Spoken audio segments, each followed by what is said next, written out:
Here's the latest corona-related update from Denmark. The tightened lockdown that went into effect yesterday at 10 a.m. went by fairly quiet. A few businesses had to get a visit from the police to be told to close down, but it was mainly due to confusion about exactly who had to shut down and who were allowed to operate, more than it was disobedience.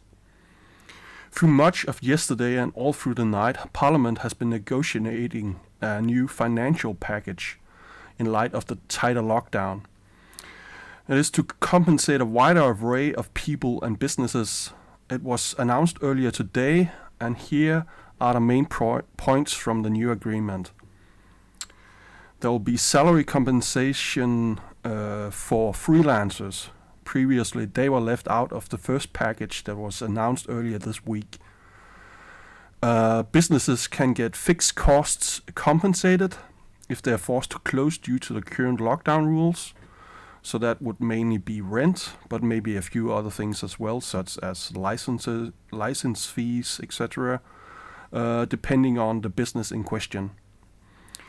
Government guaranteed loans for businesses are to be offered. I'm not sure what the requirement for these loans will be, but you can expect them to be very low interest, and they are offered to keep businesses afloat that would otherwise risk bankruptcy during this lockdown.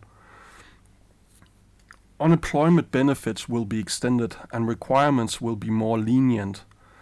Currently, the rules depends on the type of benefits a person is receiving, but usually there's a time limit on how long you can continuously receive benefits, and there are certain requirements about actively applying for jobs and so on.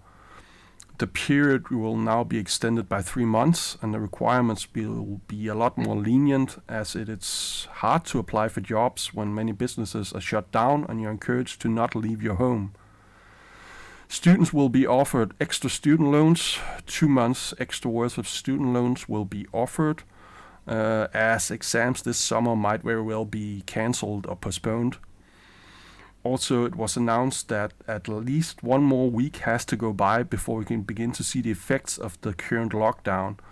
Until then, numbers are expected to keep rising.